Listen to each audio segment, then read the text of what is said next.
자기가 할 수 있다고 믿으면 할 수 있게 되고, 난 안 될 거야 아마, 난 할 수 없어 라고 믿으면 진짜 할 수 없는 사람이 돼.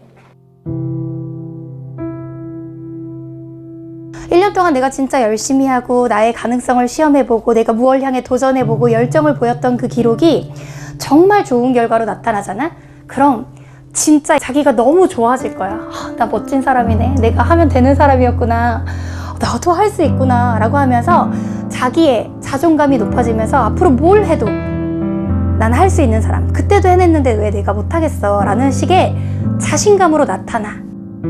자기를 믿을 수 있고 자기를 사랑할 수 있는 그런 기반이 만들어지는데, 반대로 1년 내내 난 독하지 못하니까, 나는 체력이 약해, 나는 집안이 그만큼 받쳐주지 못하니까 난 안 될 거야 아마 라고 자기한테 실망만 하다가 정말 최악의 결과가 나오잖아?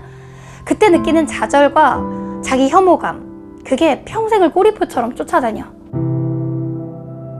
사람이 자기 자신이 좋아지려면 적당히 독해야 된단다. 게으르고 나태한 자신을 사랑하는 사람은 없어.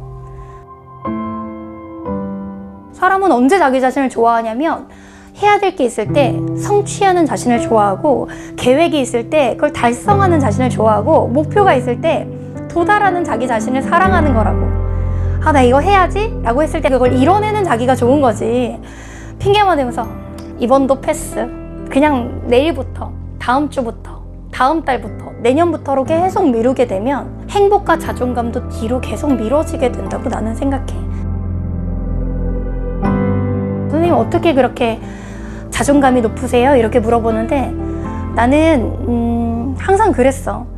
내가 이지영이라는 이름 석자를 가지고 어떤 걸 한다면 정말 제대로 해야 된다고 생각해. 나는 그게 나의 이름값을 다하는 거라고 생각하거든. 이지영이라는 이름이 괜히 만들어진 게 아니더라. 나는 그걸 보여주고 싶어. 난 적어도 내 이름 걸고 쪽팔리기 싫거든. 그러니까 나는 너의 이름이 하나의 브랜드가 돼서 언제든지 다른 걸로 대체 가능한 대안이 아니라 대안이 없을 정도로 확고한 대체 불가능한 사람이 되었으면 좋겠거든. 그러려면 독해야 돼. 독하다는 게 정말 자기 살을 깎아먹으면서, 자기 체력을 깎아먹으면서 눈이 퀭해질 때까지 잠도 못 자면서 하는 독함은 아니라고 생각해. 자기 관리도 독함이야. 잘 재워주고 잘 먹여주고, 그럼에도 불구하고 정신이 멀쩡하고, 이런 것이 프로페셔널이야. 자기만의 룰을 만들고 그 룰을 지켜나가는 것이 되게 중요해. 세상이 만들어준 룰 말고 나만의 룰. Make your own rule. 내친 김에 지옥 탈출하는 간단한 팁 하나 더 드릴게요. 살다가 어떤 경우에서 굉장히 곤란한 상황이 닥치면 여기 있으면 행복하다는 생각은 들지 않아요 라고 말하는 마음 상태라는 것은 우리가 흔히 말하는 지옥이라고 봐야 되는 거죠. 근데 문제는 이런 지옥이 우리나라에는 아주 비일비재하다는 거죠. 우리가 살면서 보면요, 마음속에 지옥들을 다 하나씩 가지고 있죠. 우리가 TV를 보면요, 테러를 해서 어느 나라에서 사람이 몇 명이 죽었다, 혹은 어떤 사람이 고독사를 했는데 20일 후에 발견이 됐다더라, 그런 뉴스를 보면 너무 가슴이 아프죠. 그것이 굉장히 큰 고통이고 슬픔이고 재앙이지만, 근데 그런 순간에 내 손톱 밑에 가시라는 그런 속담 있잖아요. 내 손톱 밑에 지금 가시가 있으면 지금 나한테 신경이 많이 가 있는 문제는 내 손톱 밑에 있는 가시인 거죠. 그러면 사람들이 자기를 책망하죠. 나는 굉장히 잔인하고 매몰차고 무정한 사람인가 봐. 어떻게 저런 일들이 일어나고 사람이 저렇게 많이 죽고 그랬는데 지금 내 손톱 밑에 가시에 이렇게 신경이 쓰이나? 그게 정상입니다. 모든 사람의 지옥은 주관적이고 개별적인 것이거든요. 그러니까 그거를 탓할 필요가 없이요, 그냥 그거를 인정하시면 돼요. 큰 고통이 있어서 내 고통이 줄어드는 것이 아니고요, 내 고통을 인정을 하면서 저 큰 고통을 같이 그냥 우리가 공감해 주면 되는 거죠. 어떤 그 30대 여성이요, 할머니가 돌아가셨어요. 근데 1년이 지나서도 할머니 얘기만 하면 계속 울음이 나는 거예요. 눈물이 나는 거예요. 그러니까 주위 사람들이, 야, 너하고 할머니하고 특별한 관계였던 건 알겠는데 이제 1년이 지났는데 너무 유난을 떠는 거 아니냐? 우리나라에서 할머니하고 이렇게 사별한 사람이 너밖에 없는 거 아닌데 너 왜 이러냐? 이렇게 비난을 하게 되는 거죠. 여러분들도 지금 그런 사례가 떠오르시는 게 있을 거예요. 누군가는 오래된 연인하고 헤어졌는데 굉장히 헤매는 거죠. 그런 친구 보면 야 그만해, 헤어진 사람이 너밖에 없냐? 이렇게 얘기를 하죠. 혹은 어떤 사람이 시험이든 사업이든 여러 가지 일에서 실패를 하겠고 오랫동안 이렇게 혼돈의 상태에 있으면 마찬가지로 얘기하죠. 이제 털고 일어나야 된다 라고 얘기를 하는 거죠. 근데 좀 이상하지 않나요? 이게 사람의 감정이요, 그리움이나 슬픔, 고통 이런 것들이 우유나 두부도 아닌데 왜 유효기간이 있다고 생각을 하나요? 그래서 할머니가 돌아가시면 6개월 정도는 울어도 된다, 혹은 격정적으로 사랑한 연인과 헤어졌으면 적어도 1년 이상은 그래 후유증이 있는 거 봐줄게, 이런 규정이 있는 거 아니잖아요. 근데 사람들은 일률적으로 모든 사람들한테 그런 것들이 규정이 있는 것처럼 맞추죠. 우리는 원래 아기 때 이렇게 두짓기만 해도 네가 두짓기를 했구나 이렇게 칭찬을 받았던 존재들인데 커가면서 네가 하는 일이 뭐 다 그렇지 뭐 이런 류의 칼의 말들을 들으면서 그냥 뭐 그럴 수도 있지 이렇게 아무렇지도 않게 살아가는 거죠. 혹은 내가 누군가한테도 그런 칼의 말에 날리면서 그냥 살아가는 거죠.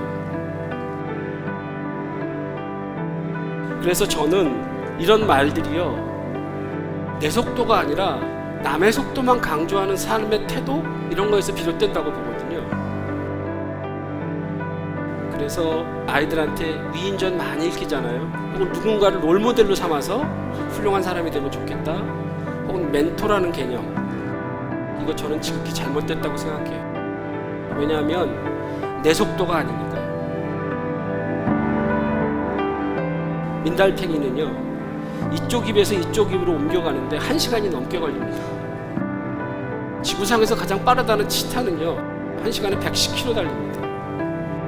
치타나 민달팽이나 자기 속도대로 가는 거죠. 그게 잘못됐나요? 문제 없죠. 근데 우린 그렇게 하지 않죠. 전혀 이상 없는데 그걸 문제 있다고 지레 짐작하는 우리 태도만 문제인 거죠.